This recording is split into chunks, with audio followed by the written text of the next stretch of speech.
Il était censé s'agir d'une journée de célébration.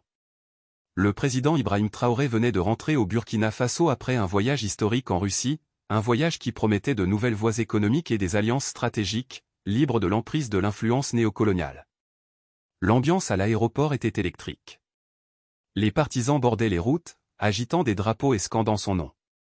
Pour beaucoup, Traoré n'était pas seulement un leader, il incarnait un continent qui reprenait sa dignité. Sur le tarmac, Sita, sa femme dévouée et partenaire à travers chaque tempête politique, l'attendait. Leur étreinte était chaleureuse et sincère. Mais à quelques pas derrière elle se tenait une autre figure, Isatu, la jeune sœur de Sita, récemment revenue de France. Impeccablement vêtue, un sourire posé aux lèvres, elle s'approcha de Traoré avec une petite boîte soigneusement emballée. « Un petit quelque chose de Paris », dit-elle en lui tendant le cadeau. « Un parfum digne d'un révolutionnaire. » Traoré prit le paquet, la remercia poliment, mais un frisson d'instinct le traversa. Il avait passé des années à naviguer dans des terrains dangereux, menaces militaires, manipulations étrangères, coups d'État internes. Dans son monde, même les gestes les plus anodins pouvaient dissimuler les plus grands périls. La boîte était magnifique, l'étiquette élégante. Lorsqu'il l'ouvrit brièvement plus tard dans la soirée, le parfum était doux mais intense, un luxe signé d'un créateur français. Pourtant, alors qu'il tenait la bouteille sous la lumière tamisée de son bureau, une réticence intérieure le saisit. Il y avait eu une froideur dans les yeux d'Isatu plutôt, non pas de la malice, mais une distance. Et maintenant, ce cadeau. On l'avait déjà mis en garde contre les outils subtils de nuisance, déguisés en soie et en douceur, contre les poisons conçus pour sentir les roses. Traoré posa le parfum de côté, non par certitude, mais parce que l'expérience lui avait appris une leçon, là où les puissances étrangères perdaient le contrôle, elles semaient le chaos. Et là où les leaders refusaient de plier, les ennemis devenaient ingénieux. Cette nuit-là, le sommeil le fuit. Son pays changeait. Son peuple recommençait à espérer. L'électricité atteignait les villes reculées, les ministres corrompus étaient derrière les barreaux. Un élan se dessinait. Et cet élan, il le savait, rencontrait toujours de la résistance. Il jeta un nouveau regard à la bouteille de parfum. Elle scintillait dans l'obscurité. Il l'ignorait encore, mais dans ce verre élégant se nichait l'étincelle d'un complot qui menacerait tout ce qu'il avait bâti au nom sur un champ de bataille, non au Parlement, mais au cœur de sa propre maison. Dans le calme de son bureau, Ibrahim Traoré fixait la bouteille de parfum comme une énigme sans réponse. Le bourdonnement des ventilateurs au plafond et le chant lointain des grillons alourdissaient le silence. Quelque chose dans ce cadeau continuait de ronger son intuition. Il avait appris, souvent à ses dépens, que le leadership ne se résumait pas aux discours et aux réformes.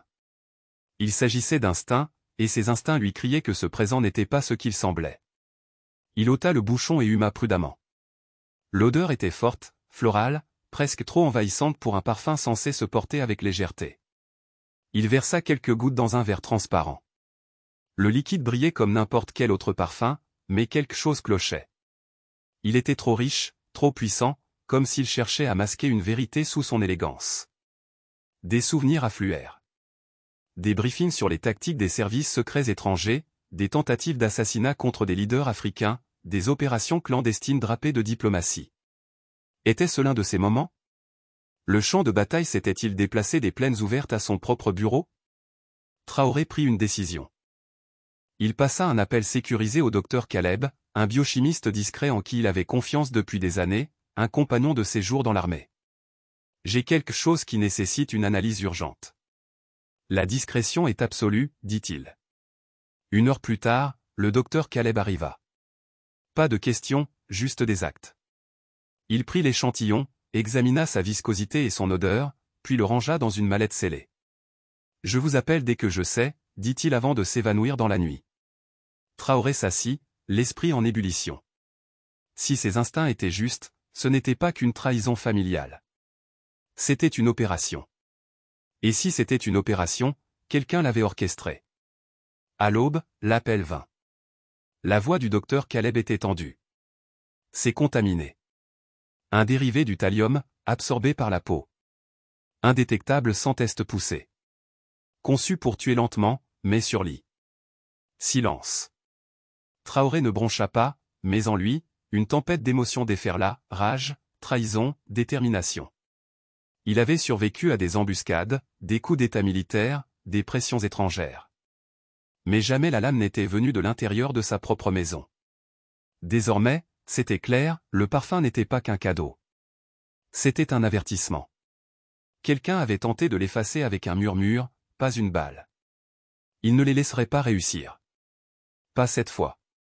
La vérité pesait trop lourd pour qu'il la porte seul. Alors que le soleil matinal inondait les quartiers présidentiels, Ibrahim Traoré savait qu'il devait parler à Sita.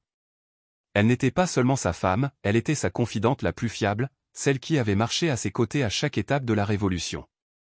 Mais rien n'aurait pu la préparer aux mots qu'elle allait entendre.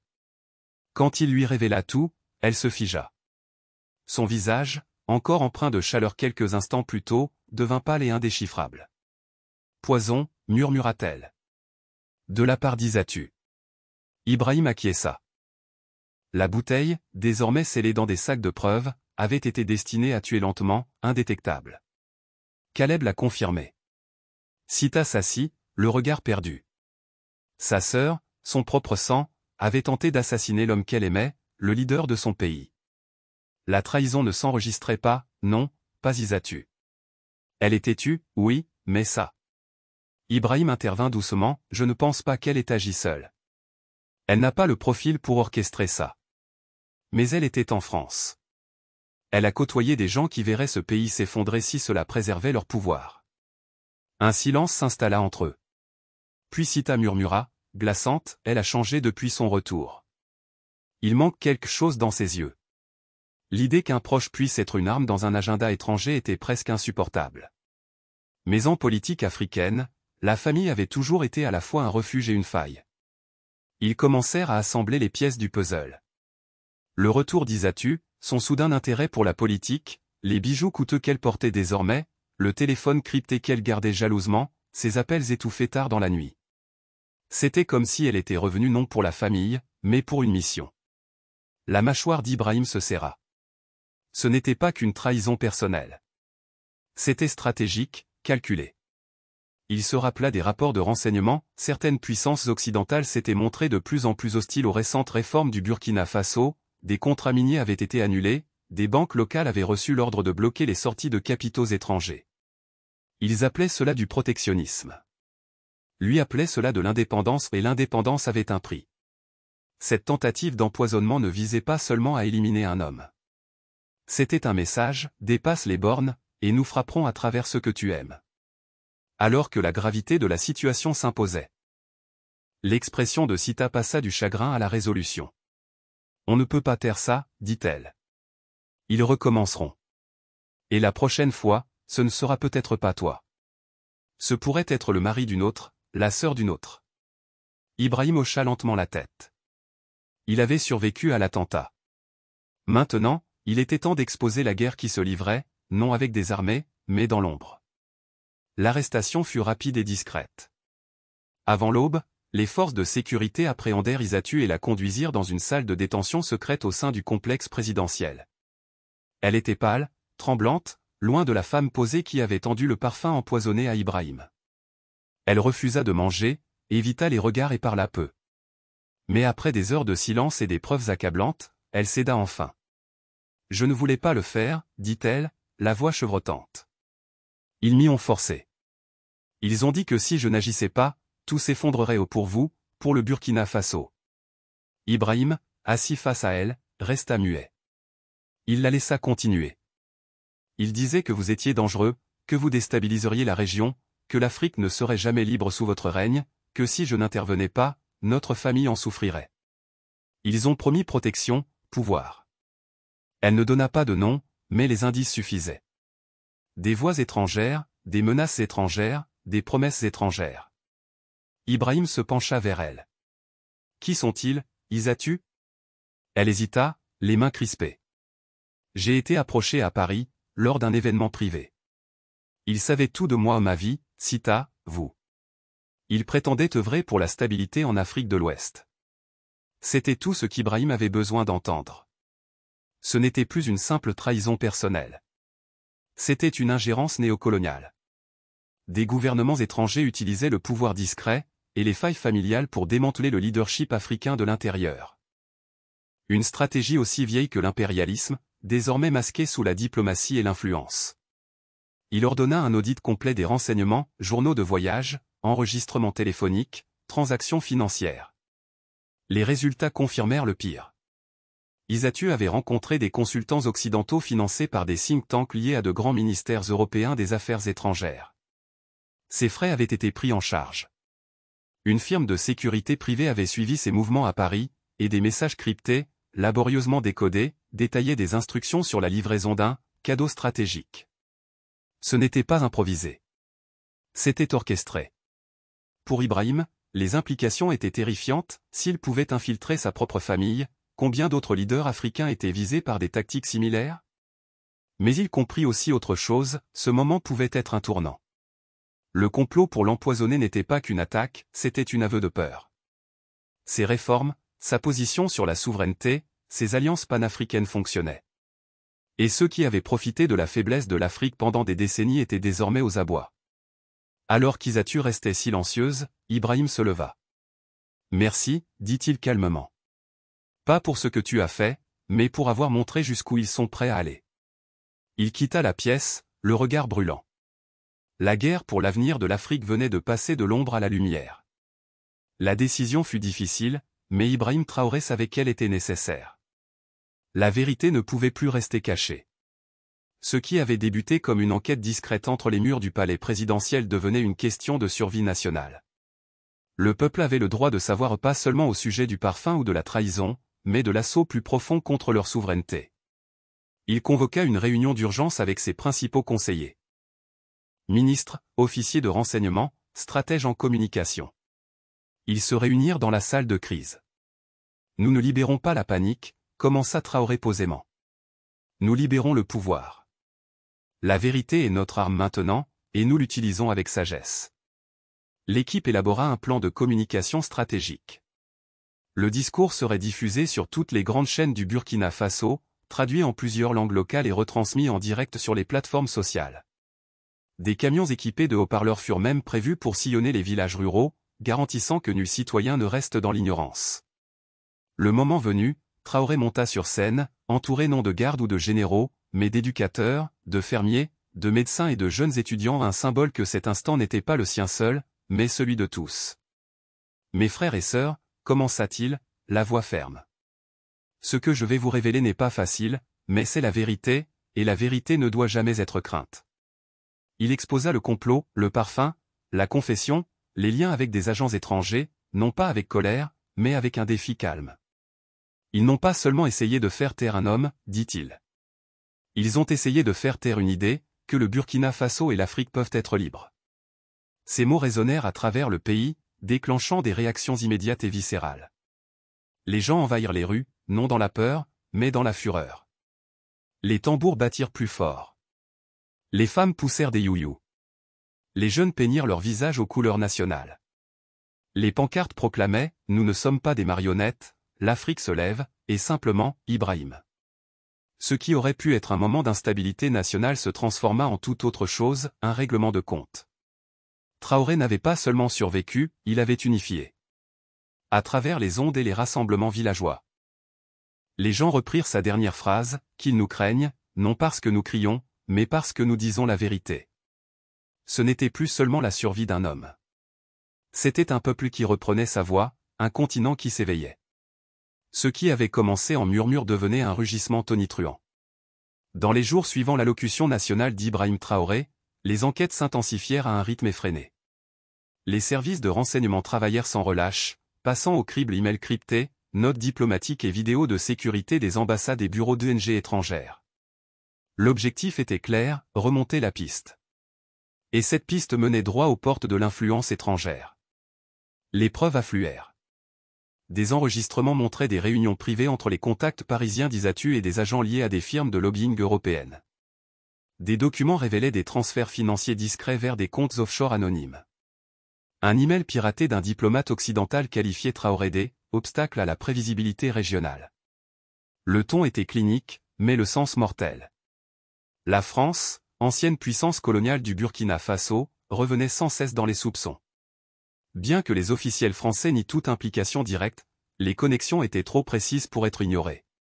Un officier de renseignement le résuma crûment, ils n'ont pas appuyé sur la détente, mais ils ont fabriqué l'arme et l'ont remise à une main consentante. Les résultats furent révélés au public par vagues. Chaque nouvelle découverte suscitait un mélange d'indignation et de sombre satisfaction. Les animateurs radio à travers le continent diffusèrent des émissions intitulées « Qui gouverne vraiment l'Afrique ?» Des leaders communautaires au Mali, au Niger et en Guinée organisèrent des forums sur l'infiltration politique. Un mouvement naissait, non seulement en soutien à Traoré, mais en défense de chaque nation africaine résistant. Au contrôle extérieur.